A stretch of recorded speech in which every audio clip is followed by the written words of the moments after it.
银杏森林，南投县鹿谷乡新兴观光景点。大仑山银杏森林是当地茶农为了配合政府推动混合造林政策，在茶园中种植银杏树。大仑山银杏森林紧邻三林新森林游乐区、溪头森林游乐区，海拔高度约在1300公尺至1600公尺，视野辽阔，气候凉爽，终年云雾飘渺。银杏一年四季呈现不同景观，拍摄期正值冬季，树叶落尽，光秃秃的银杏树呈现出不同景观，在武秀农圃这边能让你深度体验。Hello， 各位观众，休闲假日要到哪里去玩呢？大家有没有看到现在在我旁边这边这一大片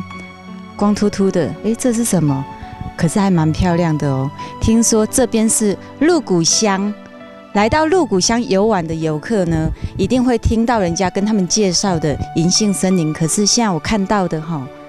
叶子掉光了，但是它还是别具风情还蛮有特色，也是很漂亮。那我们现在就请这边的主人来跟我们介绍一下，说这边的特色，还有为什么当初这边会种这一些银杏。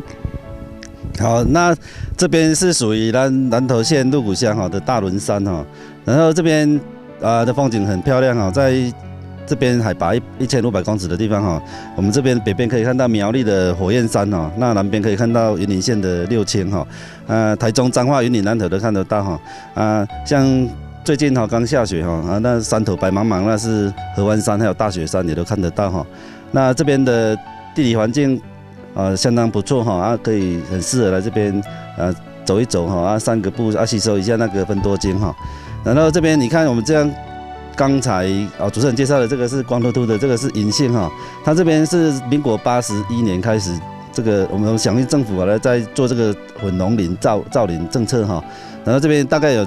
种植了大概100多公顷的这个银杏树它号称全国最大的银杏林那像银杏的话，它大概在4月初的时候它会很萌芽然后夏天的时候是浓绿秋天是绿叶香黄边那冬天的话它是转黄再来转褐，像现在是1月份的话它就落光了叶子落光了。那当然最近我们也有把我们这个银杏叶采收下来把它做成银杏养生茶大家现在看到我后面这一片真的是非常的有特色。你看整个画面看起来就很像那种国画里面的感觉。那我听说过说银杏又叫公孙树嘛，为什么它会叫公孙树？对，它那个银杏的话，它一般它的结果期是要60年了。那像我周边这个树这样到现在才19年而已那一般的话就他说公孙树的话，就阿公剪到孙那这样他修了，他跳脱大概2代至3代才可以采收这样子它相当珍贵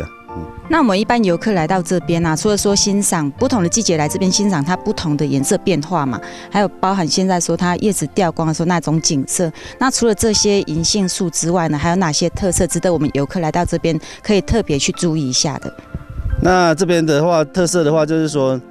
除了银杏树以外，就是茶叶我们这边是307高山茶的发源地那这边的茶叶相当好到这边的话，可以到我们这边的茶厂